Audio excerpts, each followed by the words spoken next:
Bon matin tout le monde. Bon matin. J'espère que vous avez passé une bonne nuit.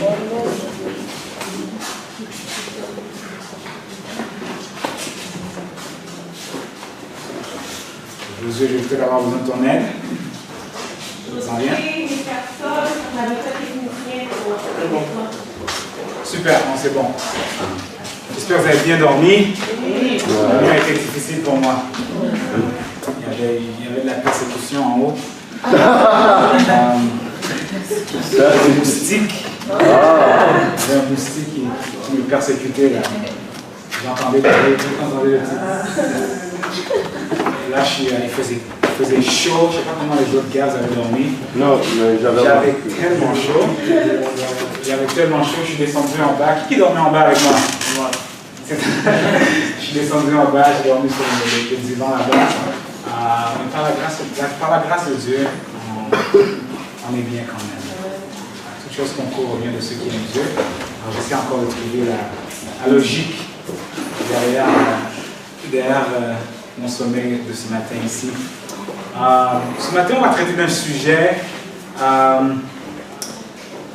pour lequel je suis en train de développer un amour suite à un séminaire que j'ai participé sur la dépression et l'anxiété. La dépression et l'anxiété. Et c'était par notre docteur agronomiste Neil Nedley. Et c'était vraiment une présentation qui m'a beaucoup marqué. Et malgré, je ne suis pas quelqu'un qui est, on pourrait dire, en dépression ou avec des troubles d'anxiété. Les principes qui ont été présentés sont des principes tellement puissants qui peuvent tous nous servir dans la vie quotidienne. Et c'est ça qu'on va regarder aujourd'hui, l'intelligence émotionnelle pour la fin des temps. Et on va regarder aujourd'hui qu'est-ce que l'intelligence émotionnelle, pourquoi c'est important pour la fin des temps, et les pensées tordues, parce qu'à cause du péché, on est tous malades, la Bible nous dit. On est tous malades, et parfois on ne réfléchit pas comme il faut. Alors, c'est important de prendre le temps de s'éduquer par rapport à l'intelligence émotionnelle. Et l'intelligence émotionnelle est même plus importante que le quotient intellectuel. Il y a des recherches qui montrent que le succès dans notre vie, que ce soit en entreprise, que ce soit n'importe où, est basé plus sur le quotient émotionnel que le quotient intellectuel. Et la bonne nouvelle, c'est que le quotient intellectuel, tu ne peux pas l'augmenter tant que ça. C'est beaucoup, c'est inné, c'est dans tes gènes, tes parents. Mais le quotient émotionnel, tu peux l'élever de façon extraordinaire. Ce n'est pas quelque chose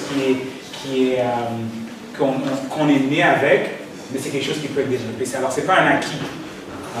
Ou plutôt, on peut l'acquérir, excusez-moi. Fait avant de commencer, on va faire une petite prière. On va passer les petits jus. Il y a un commentaire sur ma nourriture ce week-end. J'ai jamais été dans un camp avec une aussi bonne nourriture. Amen. C'était vraiment excellent. Alors, l'équipe de Jafar, l'équipe dans la cuisine, Uline, c'est même enregistré sur Audioverse là. Uline est une cuisinière hors pair.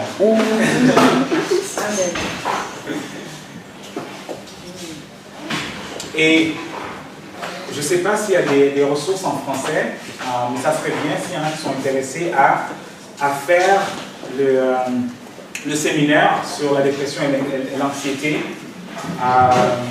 C'est un séminaire extrêmement intéressant. Je ne sais pas s'ils ont des ressources en français.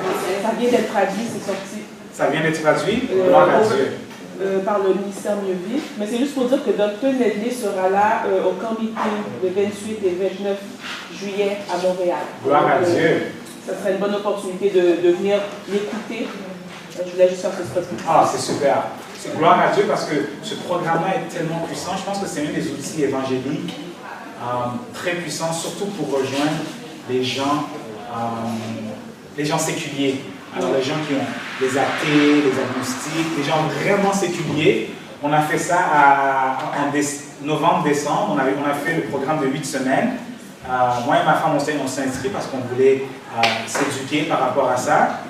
Et je vous dis, il y a eu à peu près 40 participants et plus de la moitié étaient des non-croyants. Il y avait des musulmans, il y avait des athées, il y avait des gens qu'au début de ces séminaires, tu voyais dans leur visage, il y avait une opposition là.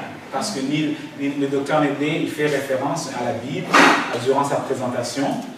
Et il y en a qui étaient fâchés là. Vous savez, comme des fois les athées, on pense que vous essayez de les convertir. Mais au fur et à mesure que le séminaire continuait, je vous dis, il y a eu une transformation dans le visage des gens. Il y a même des gens qui se sont excusés pour certains commentaires qu'ils ont faits à la fin du séminaire. Alors, il y a une madame qui pendant que, après une présentation, elle est venue et elle a dit, est-ce que les quotations, les citations qui étaient sur que le docteur présentait, est-ce que c'est Ellen White? Wow. Et là, elle a dit, oui, c'est Ellen White. Elle a dit, oh, j'ai grandi dans l'église adventiste, mais j'ai laissé pendant plus de 20-30 ans. Et là, maintenant, je souffre de dépression, c'est pour ça que je suis venu ici. Je ne savais pas que c'était un programme adventiste. Et cette madame, elle a commencé à retourner à l'église. Il y a un musulman qui était présent dans ce séminaire. Et le musulman a dit, si c'est ça être chrétien, moi je veux devenir chrétien. Ce séminaire-là est tellement, je vous dis, moi ça m'a beaucoup impacté. C'est pour ça que je développe une passion pour l'intelligence émotionnelle, qui est une session dans les 8. Et c'est vraiment puissant. À la fin de ce séminaire, dans les 20 personnes les séculiers qui se sont inscrits, 80% se sont inscrits à un cours de cuisine végétalien après. Il y a eu ensuite, je pense, 8 personnes qui se sont inscrits à des études bibliques sur Daniel, sur le livre de Daniel. Parce que le docteur Nedley fait référence à ça, comme quoi le livre de Daniel est un livre où on voit beaucoup d'expressions sur l'intelligence émotionnelle. Comment Daniel, à Babylone, castré, en esclavage, et il a réussi à tenir debout et même à élever, à monter les échelons, alors qu'il était un esclave. Alors c'est vraiment intéressant, il y a beaucoup de principes dans la Bible qui parlent de l'intelligence émotionnelle. Et on va voir que l'intelligence émotionnelle, c'est un concept biblique. C'est un concept biblique parce que Dieu nous a donné notre raison. Venez et raisonnons ensemble. Et ce qu'on va faire ce matin, on va raisonner sur nos pensées. Okay? Alors, comment on appelle pour une courte prière avant qu'on commence? Père éternel, Dieu créateur, Dieu tout-puissant, nous voulons te remercier pour le don des facultés que tu nous as données, Seigneur. Et tu nous as donné un message incroyable, le message de la santé, pour vraiment optimiser nos facultés intellectuelles, nos facultés physiques. Et ce matin, Seigneur, alors que nous regardons à nos pensées et comment tu veux diriger nos émotions et notre intelligence, Seigneur, nous demandons, Seigneur, que donne-nous la puissance de discerner les choses spirituelles ce matin. L'importance de ce sujet, Seigneur, et transforme nos vies, Seigneur, ce matin, par le renouvellement de notre intelligence. Je t'en prie, au nom de Jésus. Amen. Alors, on va commencer en lisant un texte. Romains chapitre 12. Romains chapitre 12. Le verset 2. Ici, c'est Paul qui nous exhorte, qui nous encourage. Dans Romains chapitre 12, verset 2, Paul nous dit, je vais vous laisser lire le passage, et c'est vraiment un encouragement et que Paul nous donne. Romains chapitre 12, verset 2. Okay? Il dit, ne vous conformez pas au siècle présent, mais soyez transformés par le renouvellement de l'intelligence, afin que vous discerniez quelle est la volonté de Dieu, ce qui est bon, agréable et parfait. Alors la Bible nous dit que nous devrions être transformés, comment, par quel moyen? Par le renouvellement de notre intelligence. Et si je pourrais prendre la métaphore que Jonathan nous a présentée hier, que je pense que c'était une métaphore tellement frappante, quand il a pris la corde, il a dit que Dieu, il tente de nous attirer à lui, d'être réconciliés à lui. Et qu'est-ce qui nous empêche d'être réconciliés à lui? C'est le péché. Okay? Et la Bible nous dit que nous devrions être transformés. La victoire sur le péché, c'est une transformation. Et ce texte-là nous dit que nous devrions être transformés par quoi? Par le renouvellement de notre intelligence. Alors la transformation doit s'opérer où? Entre les deux oreilles. Parce que lorsque la transformation s'opère entre les deux oreilles, qu'est-ce qui se passe? Tout le corps suit. Okay? Et c'est ça vraiment la clé, l'importance de l'intelligence émotionnelle. Qu'est-ce que l'intelligence émotionnelle? Qu'est-ce que l'intelligence émotionnelle? L'intelligence émotionnelle a vraiment 5 composantes et c'est de reconnaître nos émotions, d'être capable de voir ce que nous pensons, de diriger ensuite ou de canaliser nos émotions, de reconnaître les émotions des autres, d'entretenir de bonnes relations avec autrui. Et l'intelligence émotionnelle nous permet de nous motiver à atteindre nos objectifs. Et j'ai souligné ici objectif parce que nous avons tous un objectif ici. Et quel est notre objectif? La Canaan céleste. Et faute d'intelligence émotionnelle, nous pouvons être découragés. Nous pouvons être découragés. Et le découragement, c'est une émotion, le découragement. Et Ellen White nous dit que le découragement est un des outils les plus puissants que Satan utilise pour arrêter la course chrétienne, pour nous ralentir dans notre course chrétienne. Et le découragement, c'est une émotion.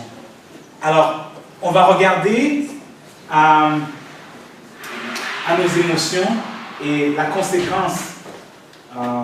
Qu'est-ce qui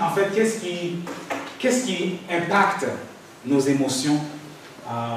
Et si vous voulez, à la fin de la présentation, je pourrais vous donner votre courriel, je pourrais envoyer la diapo. Si vous voulez, si vous gardez des notes, je vais pouvoir vous envoyer la diapo. Okay. Alors, quel est le lien entre les émotions et la pensée? Nos émotions sont la conséquence de ce que nous communiquons. Très important. Souvent, ce que nous pensons affecte automatiquement comment nous nous sentons. Nos pensées ont une forte influence sur nos émotions, plus que la réalité de notre expérience. Très intéressant. Ce que nous pensons, parfois, influence beaucoup plus ce que nous ressentons que qu'est-ce qui se passe dans notre vie. D'où il n'y a pas de condamnation pour ceux qui n'ont pas mis son cellulaire.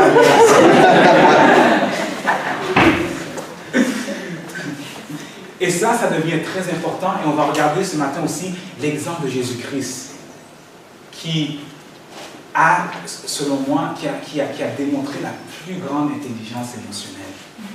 Et nous allons voir sur quoi est fondée cette intelligence émotionnelle. Okay? Alors vous avez déjà entendu cette expression, nous sommes ce que nous pensons. Nous sommes ce que nous mangeons, nous sommes ce que nous pensons. Ce que nous pensons affecte qui nous sommes. Et ça, c'est absolument vrai. Okay? Alors, il nous tient maintenant d'être responsables. D'être responsables par rapport à nos pensées. Parce que l'intelligence émotionnelle amène l'erreur quand on commence à regarder vraiment à la façon dont nous réfléchissons. nous constatons que mes émotions négatives sont strictement causées, nous pouvons dire que nos émotions négatives sont strictement causées par les autres. Des fois, on dit, ah, cette personne m'a fait ça, là, je suis fâché, là. Est-ce que c'est vraiment la personne qui t'a fait être fâché, en réalité?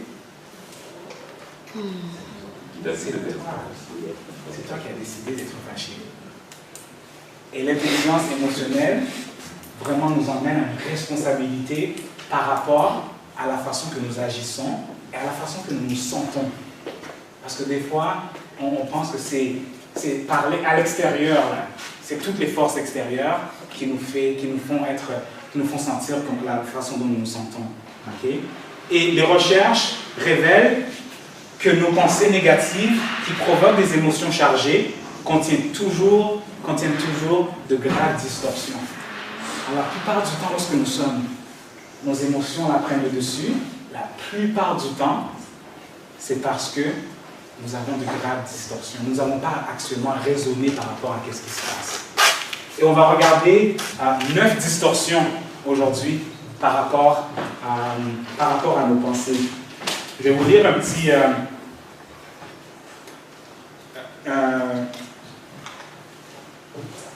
une cotation d'Ellen White. Ça dit ici IMS 2. Pour un bon équilibre mental. Oui, pour un bon équilibre mental. Livre absolument conseillé pour ce sujet. Pour un bon équilibre mental, elle dit « Rares sont ceux qui comprennent que maîtriser ses pensées et son imagination est un devoir. Il est difficile de fixer un esprit indiscipliné sur des sujets utiles. Mais si les pensées ne sont pas employées comme il convient, la religion ne peut s'épanouir dans l'âme. » Ça, c'est à quel point c'est important ce sujet. Si nos pensées ne sont pas employées comme il convient, la religion ne peut s'épanouir dans l'âme. L'esprit doit s'intéresser aux choses sacrées et éternelles. Sinon, il s'attache à des pensées futiles et superficielles. Les facultés intellectuelles et morales doivent être disciplinées de manière qu'elles se fortifient et se développent par l'exercice. Alors, ça devient important de savoir comment nous pensons et d'analyser nos pensées parce que ça affecte toute notre expérience spirituelle. Okay? Ça, c'est le conseil de la prophète. Okay? Alors, on va regarder ces distorsions aujourd'hui et nous poser la question, qu'est-ce qui nous fait être calme? Qu'est-ce qui nous fait être fâché? Qu'est-ce qui nous fait sourire quand on est content? Et qu'est-ce qui nous fait être triste? Et comment de la pensée, nous allons à une émotion? C'est vraiment intéressant. J'ai constaté que, et ça je peux même le généraliser, on ne réfléchit pas souvent sur la façon qu'on réfléchit. On n'analyse pas souvent nos pensées. Pourquoi je pense comme ça? Pourquoi je me sens comme ça? Pourquoi je suis fâché actuellement? On ne parle pas, je suis juste fâché, je suis fâché. Moi, je suis fâché. Mais voici qu'est-ce qui se passe dans nos têtes. L'ABC du quotient intellectuel. Voici qu'est-ce qui se passe la plupart du temps. Okay? On a un événement activateur. Alors, quelqu'un dit quelque chose qui active une émotion. Et la conséquence, c'est qu'on a une émotion. Alors, elle a fait ça, et maintenant, je suis fâché. OK? Mais il y a quelque chose qui manque dans le milieu. Hein? Pardon? Une réflexion. Exactement. Et la plupart du temps, on ne prend pas le temps, mais on va directement de l'événement à l'émotion. Et c'est presque automatique. OK? Et c'est là où viennent les pensées tordues. Les pensées tordues, c'est penser de l'événement A à la conséquence de l'émotion. Okay? Penser que nous avons peu ou aucune habilité à influencer nos émotions et que l'événement est la cause directe de nos émotions ou actions. Okay? Penser que, OK, elle m'a fait ça, là je suis fâché. et que la cause le fait que je suis fâché, c'est à cause d'elle que je suis fâché. Okay? Mais ça, en réalité, ce n'est pas la vérité. Et on va constater que l'intelligence émotionnelle, c'est vraiment penser par rapport à la vérité. La vérité biblique et la vérité de qu'est-ce qui se passe dans la situation. Okay? Et c'est pour ça que la vérité devient extrêmement importante. Les gens qui disent qu'il n'y a pas de vérité absolue, la majorité souffre d'anxiété. La majorité souffre de troubles. Il y a beaucoup de troubles.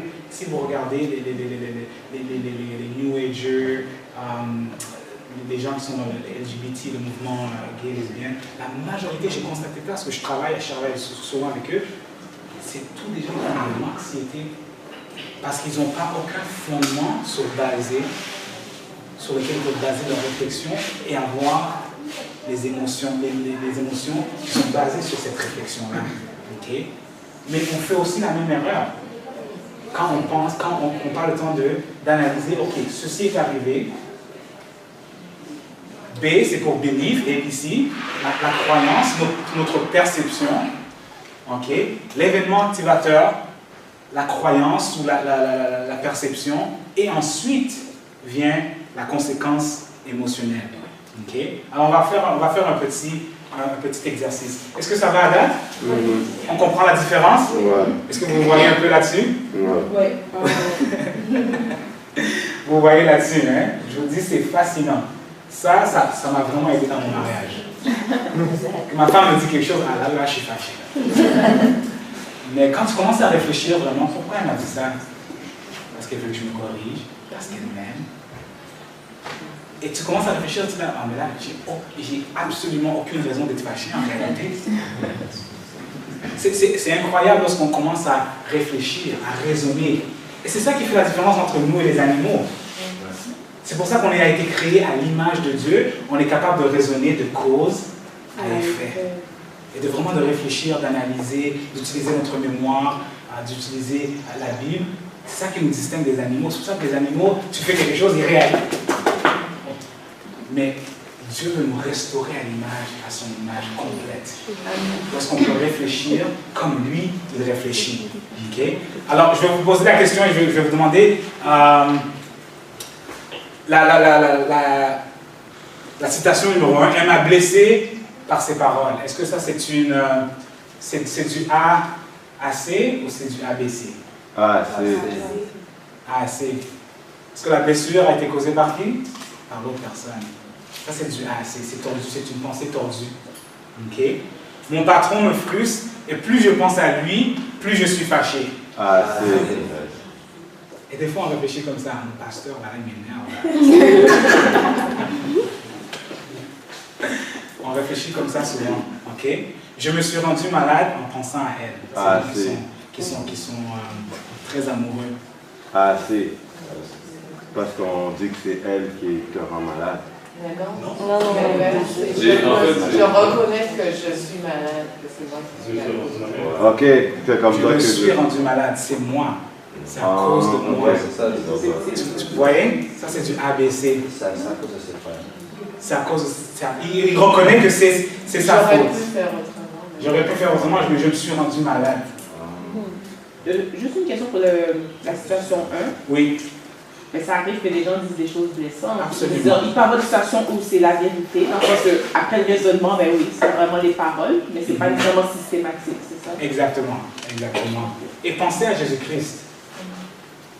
Est-ce qu'il y a des paroles qui ont été dites à Jésus-Christ qui étaient blessantes? Oui. Le contenu était blessant. Mais pourquoi Jésus n'était jamais blessé? Hein? Ils l'ont percé, ils l'ont craché dessus et il n'a pas ouvert la bouche. Okay. Et lorsqu'il était sur la croix, il a dit pardonnez-leur parce qu'ils ne savent pas ce qu'ils font. Okay. Oui? Il y a quand même une clé sur les sentiments par rapport à ça. Il est par rapport à ça. Il n'est pas affecté par rapport à ça. Exactement. Il n'a pas été.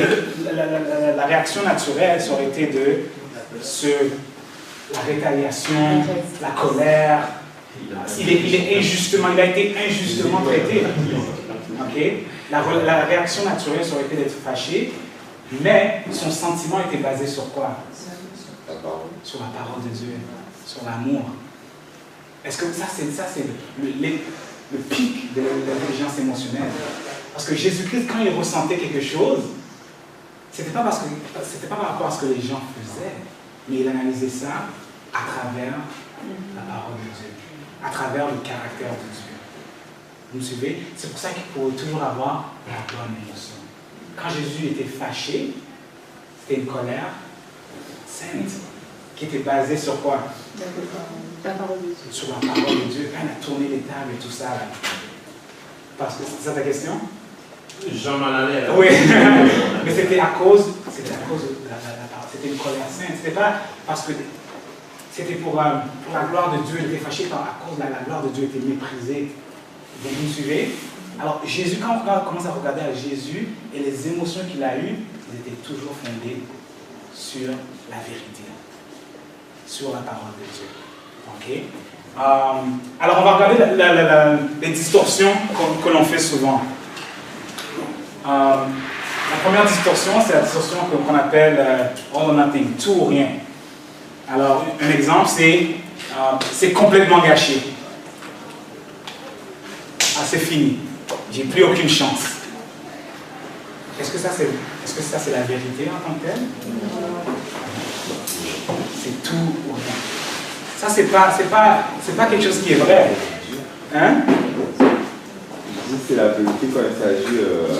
Oui, mais là, on parle des pensées. Ouais. Vous me suivez? Quand on dit donne là... un exemple, puis comme un exemple concret, puis on peut nous aider à le comprendre. Un exemple, ça a l'air banal. Tu te lèves le matin et tu t'habilles pour aller à l'église, tu es bien habillé. Aujourd'hui, je sais pas, tu es habillé en une belle chemise blanche, tu manges ton déjeuner, et là, ketchup sur ta chemise blanche. Et là, dans ta tête, tu te dis, ma journée est gâchée. Toute ma journée est gâchée. Tout ou rien. Là, ta journée, c'est fini. Là. Est-ce que ça, c'est vraiment... Ou tu décides de plus aller à l'église. Oui. Là, je suis tout sale. Je suis complètement sale. Est-ce que c'est vrai que tu es complètement sale? C'est seulement la chemise qui est sale. Alors, on passe par des... C'est turmoil. C'est... Oui, on amplifie nos émotions parce qu'on n'en pense pas de façon correcte. Okay? Ou bien on pense à une fille, oh, elle est parfaite. Elle est parfaite. Il y a des gens qui disent ça. Hein? Okay? Ça, c'est l'infatuation. C'est pas l'amour. Okay? Et là, on se place dans une position de déception. Quand on commence à penser de tout ou rien, nos déceptions sont des montagnes énormes. Okay. Elle est parfaite. Alors, mais le jour qu'elle fait quelque chose qui est hors de la perception, de la conception de perception. Là, t'es comme, oh, je ne savais pas qu'elle était comme ça. Je lui demande le divorce. Mais c'est parce que c'est la façon que nous réfléchissons. Okay? Alors, il faut être tempérant. Tout ou rien également se manifeste dans le fait des fois où est-ce que tu commences à manger et là tu es pleine et là le Saint-Esprit te dit ok là il faut que tu t'arrêtes. Mais là tu prends quelques bouchées et là tu te dis mais j'ai déjà été intempérant là. Allons-y à fond.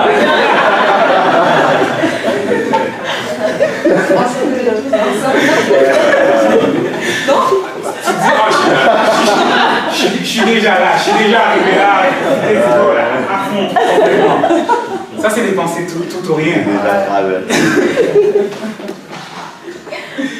Mais c'est fou parce qu'après on abuse. Ouais. Ça a des répercussions négatives. Exactement, ça a des répercussions négatives. Et là, après ça, tu te sens coupable. À la place d'arrêter, juste là, va pas complètement, juste arrête. Et puis demandes pardon, puis t'es correct. Mais là, tu vas à fond, là, tu te sens coupable de trop manger, là, tu te sens mal. Ça continue comme ça. OK? Et ça, c'est le résultat, les résultats du tout ou rien. Parfois, il y a un manque d'estime de soi, la procrastination. Et un exemple par rapport à là-dessus, tu regardes, je ne sais pas, ta chambre est en désordre. Mais là, tu te dis, mais elle est tellement en désordre, là, ça va me prendre 4 jours pour nettoyer ça. C'est trop long, je ne vais pas commencer. Ça, c'est du tout ou rien. Ça emmène la procrastination. À la bonne pensée, ça serait OK, laisse-moi faire un petit peu aujourd'hui. Et puis, demain, je vais continuer. Vous me suivez? Ou bien, on exagère. On exagère un problème, il y a des frustrations, il y a du pessimisme, le découragement. Quand on pense vraiment au tout ou rien, ça emmène du découragement. Et ultimement, la conséquence ultime de cette distorsion, c'est le suicide. Les gens qui se suicident, c'est parce que pour eux, c'est tout là, il n'y a plus rien, il n'y a plus rien du tout qui peut me sortir de cette situation. Ça, c'est une pensée tout rien. Les gens qui se suicident, c'est parce qu'ils pensent qu'il n'y a aucune solution. Il n'y a rien du tout qui peut m'aider, qui peut me sortir de là-dessus. Et la seule solution, c'est la mort. Alors, vous voyez, ça va jusqu'à là. Ça va jusqu'à là, ces pensées-là. OK? La correction, par exemple, du tout ou rien. J'aime trop la viande pour devenir végétarien. La solution, c'est que je peux commencer lentement et voir les bénéfices. Ça serait la solution. Tu te dis, non, j'aime trop la viande. Je ne vais même pas commencer, rien du tout. Je ne peux pas commencer, j'aime trop la viande. Mais tu peux juste arrêter la viande rouge. C'est déjà un bon départ. Après ça, tu pourras enlever le poulet, le poisson, et puis ça t'enlève les œufs. Vous voyez? Mais des fois, on pense que c'est tellement grand, je ne vais même pas commencer. Et ça nous appelle beaucoup dans notre course chrétienne parce que l'appel à la sainteté de Dieu est tellement grand. Puis là, les gens disent, je ne pourrai jamais, fait que je vais rester au coucher. Exactement. Et c'est vraiment là que je voulais en venir avec cette pensée-là. C'est que Dieu nous appelle à cette perfection, comme il dit. Et là, on est tellement découragé, je ne vais même pas commencer. Beaucoup de gens pensent que la chrétienté est tellement difficile, ça ne vaut même pas la peine de faire le premier pas. Alors que Dieu nous demande de faire le premier pas, et lorsqu'on fait le premier pas, qu'est-ce qu'il fait? Il ouvre la mer rouge, complètement. Vous me suivez? Alors c'est important de reconnaître,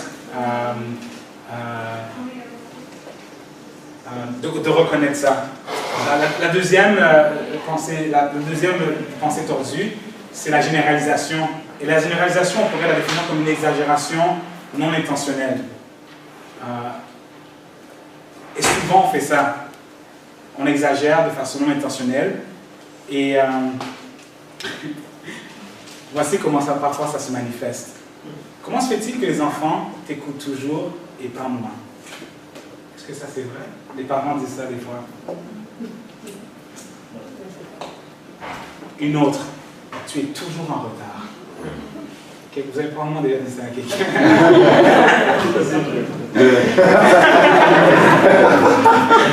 Est-ce que c'est vraiment la vérité qu'il n'y a pas eu une seule occasion dans la vie de cette personne qu'ils ont été à l'heure?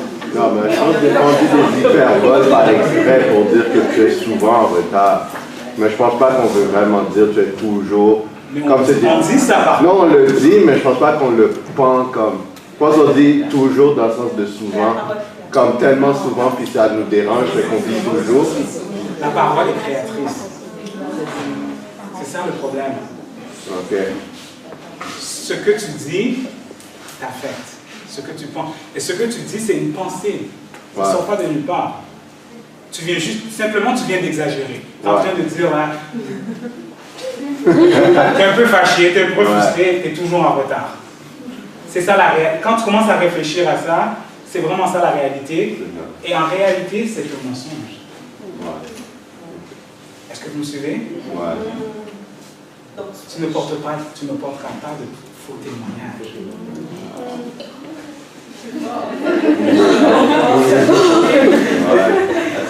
Je vais venir à toi. Est-ce que vous me suivez? Quand tu commences à raisonner à ça, tu dis, mais c'est pas vrai que ce que je viens de dire. C'est pas vrai que Florinda est toujours en retard. On pourrait dire que Florinda est souvent en retard. Mais dire que Florinda est toujours en retard, c'est en train d'envoyer une prophétie sur elle. Et c'est vraiment décourageant. C'est vrai que ce que tu dis, parce qu'il y a quelqu'un d'autre qui ne connaîtrait pas Florinda et qui t'entend dire ça a déjà une mauvaise perception. Elle est mauvaise là jusqu'au bout là. Est-ce que vous me suivez? Alors il faut parfois demander pardon à Dieu pour ce que nous disons parce que c'est des faux témoignages. Et ces faux témoignages-là apportent des émotions qui sont trop fortes, on n'a pas besoin de passer à travers tous ces turbulences-là. Vous me suivez? Obed, tu voulais rajouter quelque chose?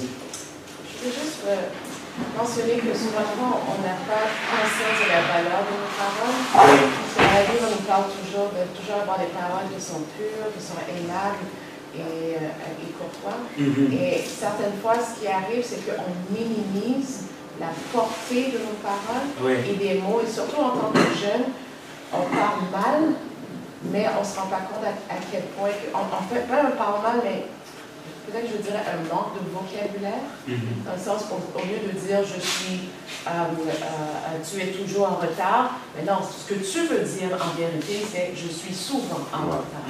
Mais en disant toujours en retard, you set up your mind pour être en retard toi-même quand tu dis ça toi-même, ou bien tu influences l'autre personne à penser que ah oui, c'est vrai, elle est en retard. Puis un deuxième point par rapport à ça, c'est de faire attention que par rapport à ce que nous disons, parce qu'on ne sait jamais comment l'autre personne va l'interpréter. Moi, j'ai eu l'expérience une fois où est-ce que quelqu'un est arrivé et il a dit à la personne, oh, toi, tu ne vas rien faire de bon dans ta vie. Mais en disant quelque chose comme ça, je ne suis pas sûre que la personne voulait être vraiment méchante, ou juste parce qu'il y a une situation qui était arrivée et la personne et puis parce que cette situation arrivait souvent, la personne ne va jamais rien faire de bon dans ta vie. Donc, même si c'était en mi-joke ou mi-sérieux, et une autre fois, j'ai revu cette même personne à qui cette phrase lui a été dit, et puis la personne parlait toute seule, puis disait, ouais, tu vas rien faire de bon dans ta vie, tu vas rien faire de bon dans ta vie. So we don't understand sometimes how our words can have an impact on other people. Merci. Et même en joke. Tu sais, t'es arrivé, tu dis, ah ben là, elle est grosse. Mais tu ne sais pas ce que la personne vit. Dire que la personne est grosse ou la personne est pas intelligente, tu ne sais pas what is the struggle of the person.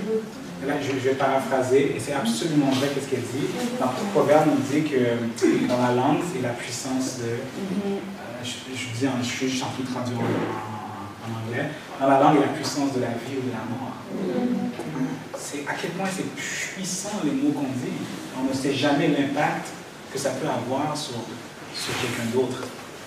C'est pour ça qu'on a besoin de réfléchir à ce que nous pensons, et parce que ce que nous pensons influence directement ce qu'on va dire aux autres personnes.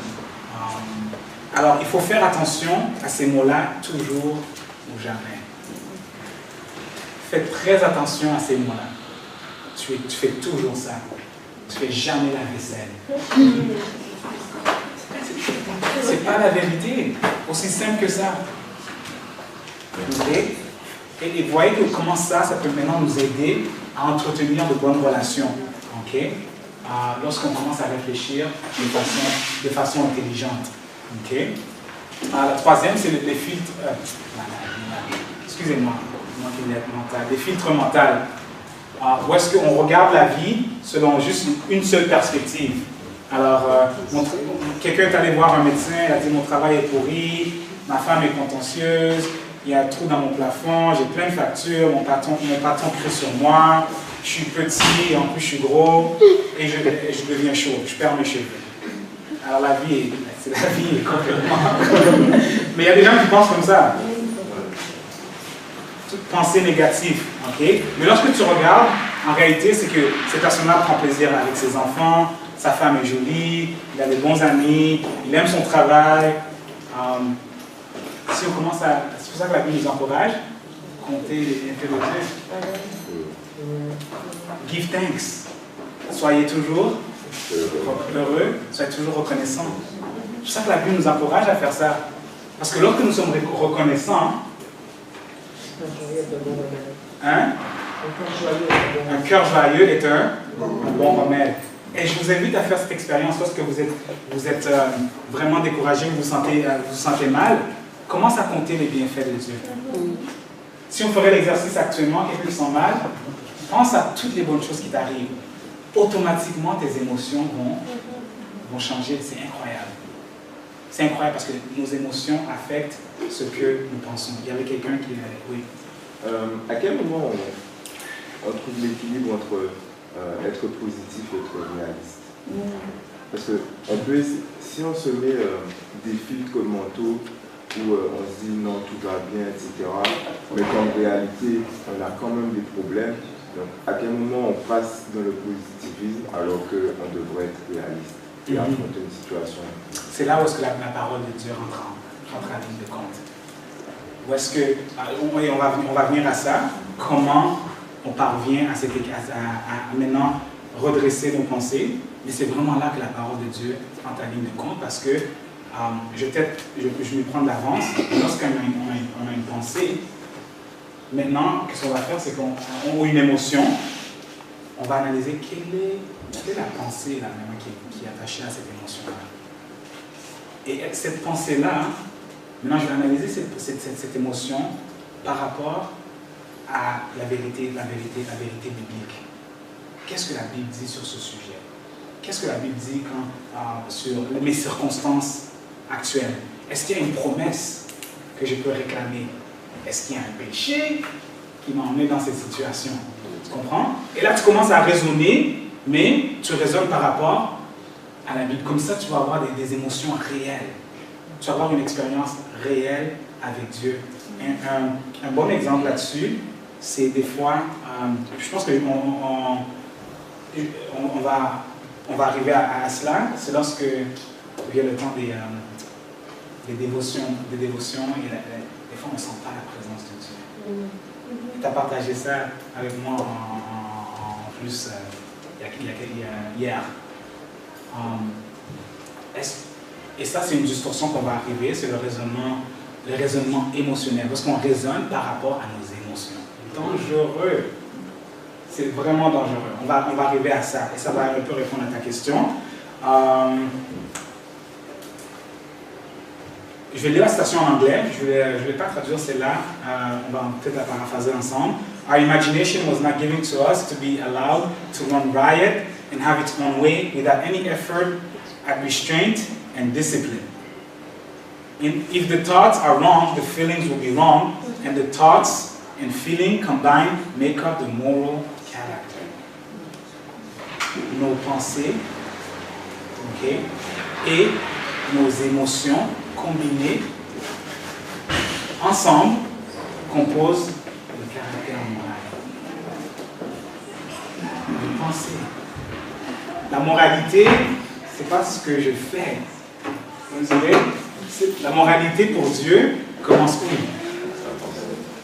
C'est pour ça que si tu regardes une femme et que tu commences à penser, tu as déjà péché.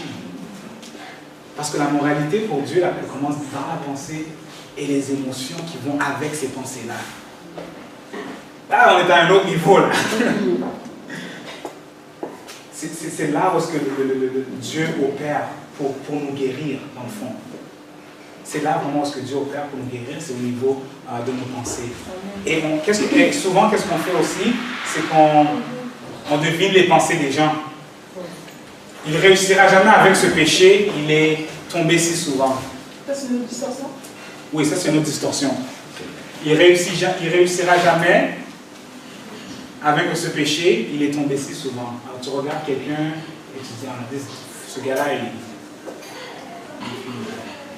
regardes-le, la façon qu'il agit là, tu regardes quelqu'un qui est gay et puis tu dis, tu ne pourras jamais changer.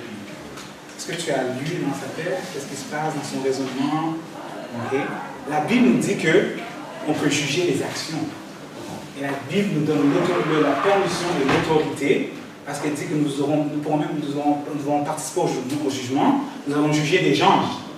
Alors si nous allons juger les anges, il faut qu'on soit capable de juger dans les affaires, ici, dans les affaires terrestres. Alors la Bible nous permet de juger les actions. Souvent on dit, ne me juge pas. Non, la Bible dit, ne juge pas ton prochain. Non, la Bible nous permet de juger les actions. Ce que la Bible ne nous permet pas de faire, c'est de juger les motifs des gens. Souvent, on ne connaît pas les motifs des gens. Alors tu vois quelqu'un qui fait de la vitesse sur l'autoroute, 160 km/h, tu peux dire, cette personne-là est conduite dangereusement. Tu condamnes l'action. Mais tu ne peux pas dire, cette personne-là, c'est une mauvaise personne. Hein? Regarde-la comment elle conduit vite. Qu'est-ce qui te dit que sa femme n'est pas enceinte dans la voiture et qu'il doit aller à l'hôpital rapidement? Qu'est-ce qui te dit que son enfant est malade, crise cardiaque, et il doit se rendre... Tu ne sais pas. Tu vois ce que je veux dire?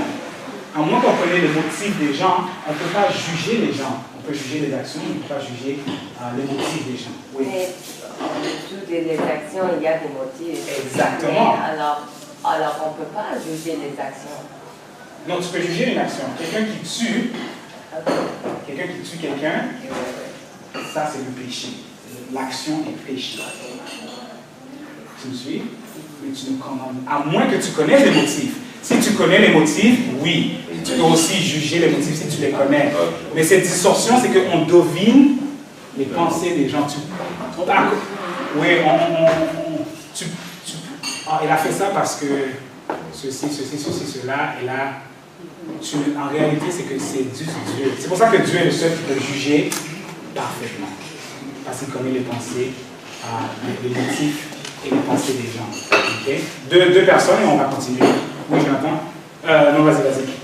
Un bon exemple de ça, puis ça c'est un très bon point parce que ça joue très fortement sur nos relations comme interpersonnelles et les autres, surtout à l'église, dans nos proches. Un bon exemple, ça serait, disons que quelqu'un t'a dit quelque chose, puis tu lui dis comme, t'as fait une erreur. C'est complètement différent que qu'est-ce que tu lui dis que t'as tort, ou encore pire, c'est que tu lui dis que tu mens. Il y a une différence entre juger les actions et une différence entre juger les motifs. Si tu dis à quelqu'un que tu mens, là, quand tu juger les motifs, tu essaies de deviner les pensées. Mais si tu dis que tu as fait une erreur, c'est complètement différent. Alors, c'est ça un peu le point derrière ça. Merci. Oui, Jonathan? Juste pour dire que dans la Bible, le mot juger, il y a deux sortes de façons que c'est utilisé. Une fois, c'est utilisé pour discerner. Alors, ça, c'est une manière positive. Parce que si mon enfant me dit « ne me juge pas », et là, j'essaie d'expliquer quelque chose, et où je dis à l'enfant « il ne faut pas juger, cette personne prend la drogue », mais peut-être c'est une bonne chose, peut-être c'est une mauvaise chose, c'est qu'on ne va pas discerner. Alors, juger peut dire discerner, mais juger peut aussi dire condamner. Alors, quand la Bible nous dit « ne juge pas », que toi tu ne sois pas jugé, ça veut dire condamner, juger dans ce contexte-là. Mais on doit juger dans le contexte de discernement. C'est sûr que les trucs aussi, ça nous parle où on ne doit pas juger les motifs et le caractère des gens. Ça nous dit que ce travail-là ne nous est pas donné de juger le caractère et les motifs. Les motifs des personnes. Mais c'est juste pour savoir qu'il y a deux façons dont le mot est utilisé. Merci. Alors justement, pour aller avec le sens de discerner, c'est juste de reconnaître est-ce que l'action qui a été commise va ou non selon la parole de Dieu. Exactement, ça c'est le discernement. C'est ça. Ok, merci. Merci pour ça. Oh, une personne? Vous avez dit, on peut juger un motif sur exemple si un enfant. Exemple, si tu connais le motif de la personne.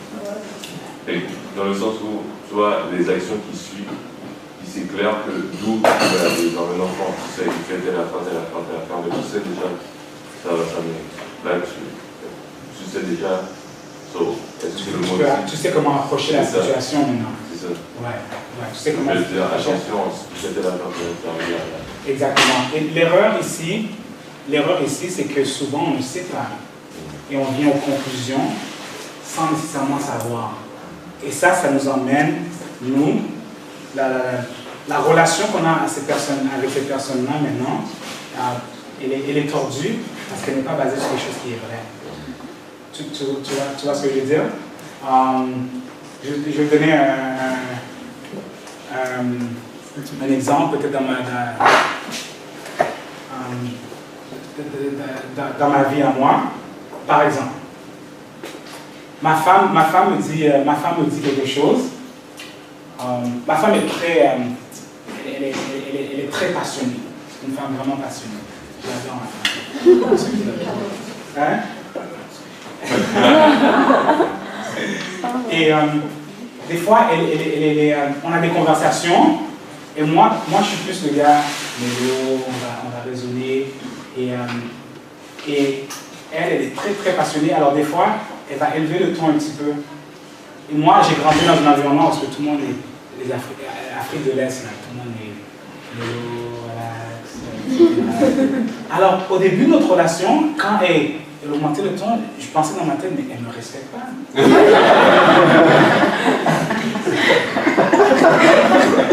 Est-ce que vous me suivez? Est-ce que vous me suivez? Qu'est-ce que j'ai fait? J'ai lu ses pensées, l'enfant. C'est ça que j'ai fait. J'ai lu ses pensées. Je me disais, oh non, là, elle ne me respecte pas. Là. Mais la réalité, ça, c'est pas vrai. Et là, quand je dis, pourquoi tu as élevé le ton? Je dis, oh non, parce que là. Et là, tu trouves le fondement de qu'est-ce qui se passe dans la pensée. Quand tu trouves la véritable pensée, là, tu peux avoir une émotion qui correspond à la vérité. Là, tu peux dans le fond avoir le discernement d'avoir la bonne émotion. Est-ce que vous me suivez? C'est dans ce contexte-là qu'on dit, il ne faut pas essayer de lire dépasser les gens. Okay?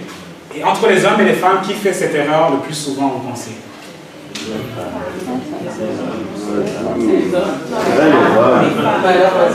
hommes, parce que nous, j'entends les femmes, parce que les femmes sont plus émotionnelles. Ici, j'entends les hommes. Voilà, c'est ça, je dirais c'est les hommes, parce que les hommes, on est. Vous savez qu'est-ce qui est intéressant? Dans ce sens-là, parce qu'on réfléchit pas. C'est autant la femme que les hommes. Ah, c'est égal.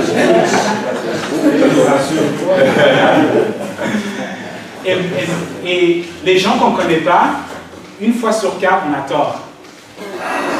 Une fois sur quatre, on a tort.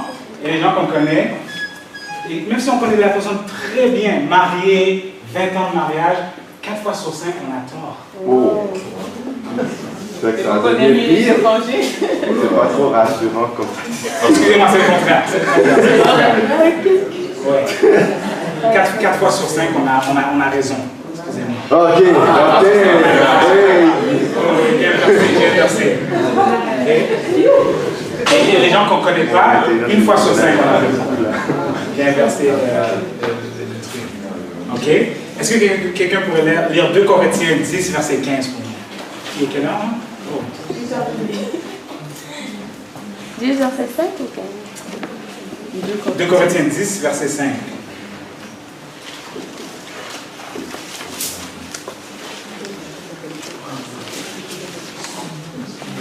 Nous renversons les raisonnements et toute hauteur qui s'élève contre la connaissance de Dieu, et nous amenons toute pensée captive à l'obéissance du Christ. La Bible nous dit, nous amenons quoi? Toute pensée captive à la quoi? À l'obéissance du Christ. Toutes nos pensées, elles doivent être captives. C'est quoi être captif? Emprisonné et non pas à droite ni à gauche. Toutes nos pensées doivent être emprisonnées par la parole de Dieu. Et ça, c'est vraiment l'intelligence émotionnelle. C'est ça que Dieu veut accomplir avec nous. Jusqu'à quelle heure? Je veux juste être sûr que... Jusqu'à quelle heure, à peu près? 5 minutes? Ok, 5 minutes. On va passer à une autre.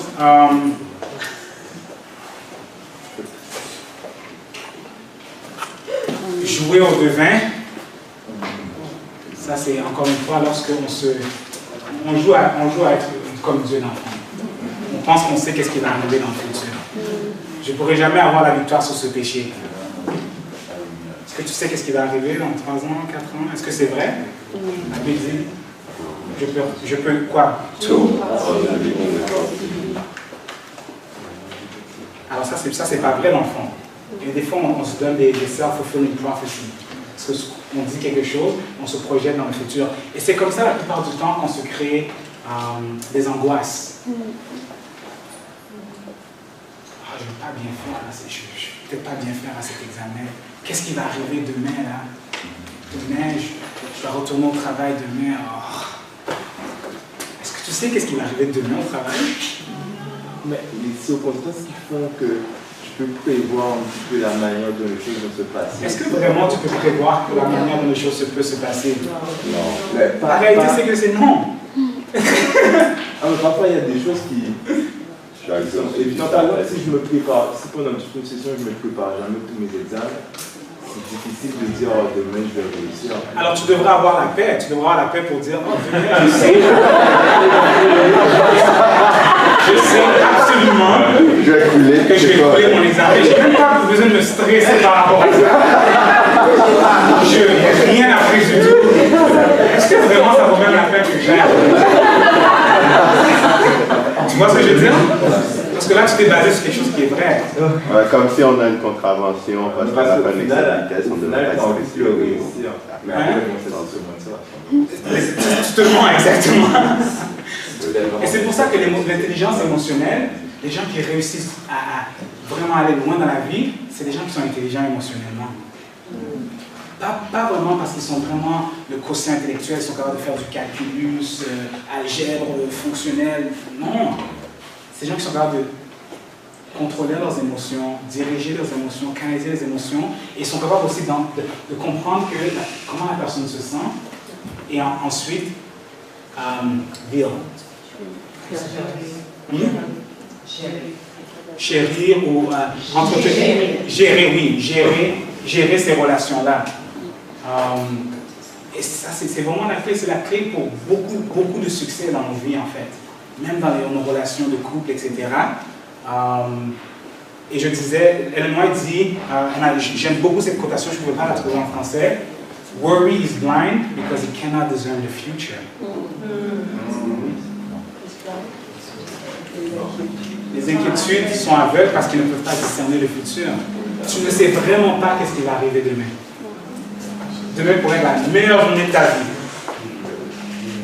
Mais on se crée des émotions parce qu'on joue au devin. Okay? Minimiser et la magnification, c'est focuser sur ce qui est pas important et donner trop d'importance à ce qui est mineur. Je vais donner un exemple ici. Cette nouvelle loi va ruiner ma vie. Est-ce que c'est la vérité? Non. Minimisation. N'est-ce pas cette grande Babylone que j'ai construite? Ça, c'est Nebuchadnezzar. Ça, c'est là la source de l'orgueil. Et les gens qui sont orgueilleux, ils trouvent le risque d'être blessés, d'avoir un orgueil blessé. Ils sont beaucoup plus défensifs. C'est parce que c'est l'orgueil. Alors quand tu dis quelque chose qui va pas contre leur orgueil, là, ils sont... Mais c'est à cause qu'ils se pensent tellement... Ça, c'est la magnification. Les 10 vierges, ça, c'est la minimisation. Ils ont minimisé le fait de se préparer à l'examen. Ça ne fait pas de sens qu'ils ne soient pas préparés, tu me suis. Ils ont minimisé de se préparer à quelque chose qui était tellement important et ils l'ont minimisé. Okay? Et souvent, on fait ça avec la parole de Dieu. On minimise la parole de Dieu alors qu'on sait que toutes nos victoires, notre santé émotionnelle, notre puissance, tout dépend vraiment de notre étude de la parole de Dieu. Mais on néglige la parole de Dieu. On minimise la parole de Dieu. Ça, c'est une distorsion. Ça ne fait pas de sens en réalité. Est-ce que vous me suivez? Lorsque tu commences à réfléchir à ça, tu te dis, mais non, ça ne fait pas de sens. Il y en a une que je veux vraiment... Oui, le raisonnement émotionnel. Ça, c'est une qui est très importante. Lorsque on base la conséquence de quelque chose par rapport à comment je me sens. Je ne sens pas la présence de Dieu, donc il ne doit pas être avec moi. Est-ce que ça c'est vrai? C'est pas vrai. Aussi simple que ça. Je n'ai pas envie, je n'ai pas désir de faire ma dévotion ce matin, alors je ne la ferai pas. On ne s'est jamais dit ça? Ah là, je me sens pas, non. Je ne sens pas la Sainte Seine, je ne me sens pas prête. Je me sens pas, oui. Alors qu'élément dit que la Sainte Seine, c'est une occasion où Dieu rafraîchit son cœur. Vous me suivez? Et la Bible nous dit que notre cœur est tortueux. C'est ça, là. Notre cœur est tortueux, on n'est pas attiré. Alors lorsqu'on pense à ça, on va à la Bible, c'est maintenant. C'est aujourd'hui que je dois faire ma dévotion. Justement parce que je ne me sens pas, je dois faire ma dévotion ce matin. Vous me suivez? Ça, c'est l'intelligence émotionnelle. Et lorsque nous réfléchissons à Jésus, je vais conclure avec ça.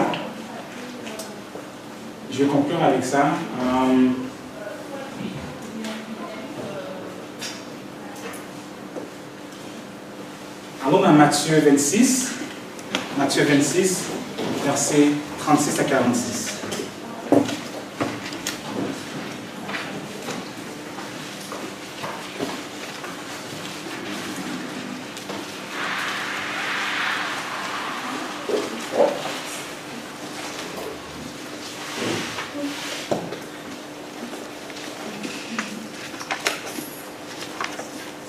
Là-dessus, Jésus alla avec eux dans un lieu appelé Gethsémane et il dit aux disciples, asseyez-vous ici pendant que je m'éloigne pour prier. Il prit avec Pierre et les deux filles Zébédée et commença à éprouver de la tristesse et de l'angoisse. Ça, c'est des émotions. Et la tristesse et l'angoisse de Jésus étaient basées sur quoi? Il portait tous les péchés, il est devenu péché pour nous. Alors, la séparation avec son Père, le fardeau du péché. Pour la première fois de sa vie, il ne ressent pas la présence de son Père. Est-ce qu'il avait péché? Il a pris nos péchés. Okay. Maintenant, pensez, oui? À quel moment que Jésus prend le péché? Enfin, on lit la Bible, est-ce qu'il y a un moment précis où là il commence à prendre les péchés ou bien c'est dans ces environs-là. Il ressent déjà le fardeau du péché. Quand il a dit ça, il ressent, il est en train de prendre les péchés. Je pense que c'est déjà, il était dans le processus, c'est pas quelque chose comme ça, mais n'oubliez pas, il venait juste de célébrer quoi? La Pâque. Alors le timing, c'était là, c'était cette journée-là. Parce que c'est la Pâque, l'agneau va être immolé. Okay? Alors Jésus a des sentiments de tristesse et d'angoisse. Et ces sentiments de tristesse et d'angoisse sont basés quand même sur la réalité. Vous me suivez? Il n'est pas en train d'inventer, il n'a pas de pensée tordue. C'est basé sur la réalité. Mais je vais vous emmener un point là-dessus. Il prie mon Père, s'il est possible de faire cette coupe s'éloigne de moi. Toutefois, non ce que je veux, mais ce que tu veux. Jésus a mis la parole de Dieu, la volonté du Père, au-dessus de ses émotions. Vous me suivez? Et ça, malgré le fait que c'était difficile, la situation en tant que telle était extrêmement difficile. Alors ce que je vous parle, c'est pas juste des techniques là qu'on parle ici là. On a besoin de la puissance divine pour avoir cette transformation. C'est pas juste des techniques psychologiques, c'est mettre la volonté de Dieu au-dessus de nos émotions, au-dessus de notre réalité. Ça prend une intervention divine. Vous me suivez? Et voici où est-ce que on peut avoir l'assurance qu'on peut avoir la victoire dans ce domaine. Allons dans Luc 23, versets 44 et 46. Luc 23.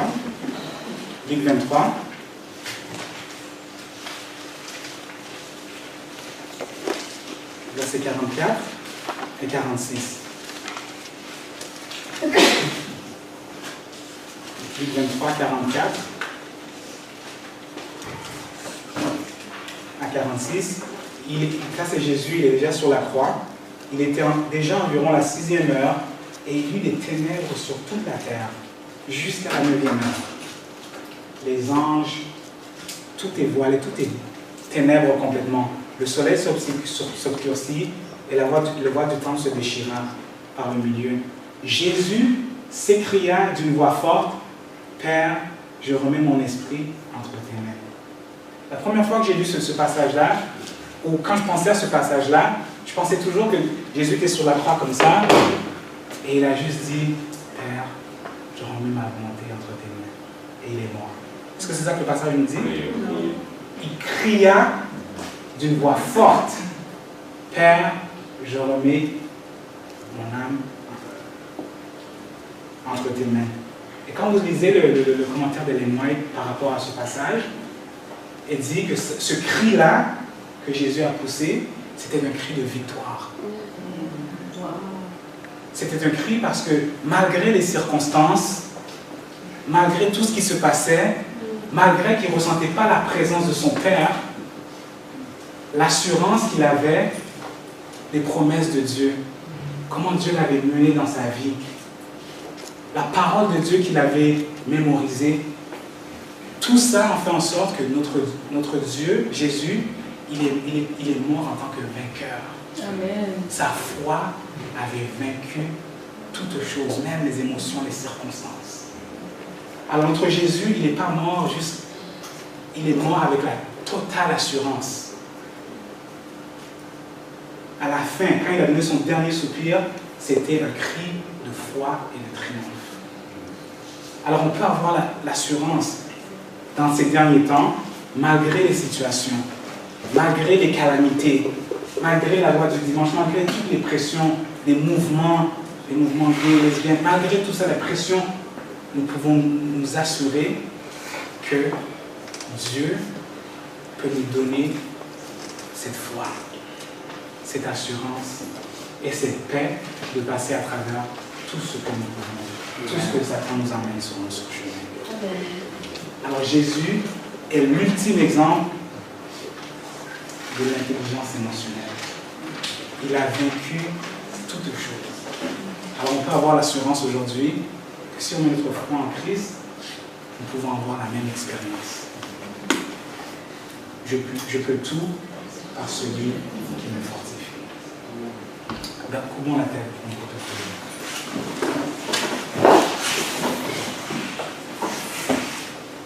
Père éternel, Dieu créateur, Dieu tout-puissant, nous voulons te remercier pour l'exemple de Jésus-Christ. Nous voulons te remercier, Seigneur, pour sa vie, pour sa mort et l'exemple de foi qu'il a laissé pour nous, Seigneur. Lorsque nous songeons à notre expérience, Seigneur, et comment nous vacillons parfois émotionnellement, Seigneur, aujourd'hui, tu nous donnes l'assurance que nous pouvons être plus que vainqueurs, Seigneur. Nous pouvons être plus que vainqueurs par celui qui nous fortifie. Père éternel, je prie pour moi-même et tous ceux qui sont ici présents, Seigneur, et je te demande de nous transformer par le renouvellement de notre intelligence, Seigneur. Que nous puissions discerner ce qui est bon, juste et parfait, Seigneur. Aide-nous, Seigneur, à chérir ta parole et que ta parole, Seigneur, soit gravée sur les tablettes de notre cœur, à mémoriser ta parole, afin que notre expérience chrétienne, Seigneur, que nos pensées et nos émotions soient enlignées à travers ta parole, Seigneur. Sois avec nous. Merci pour la révélation que tu nous as donnée aujourd'hui, Seigneur. Et merci pour nous donner les outils pour que nous puissions arriver à atteindre notre objectif. Fortifie-nous, Seigneur, alors que nos pensées restent sur le merveilleux visage de Jésus-Christ. Te demandons cela au nom de Jésus. Amen.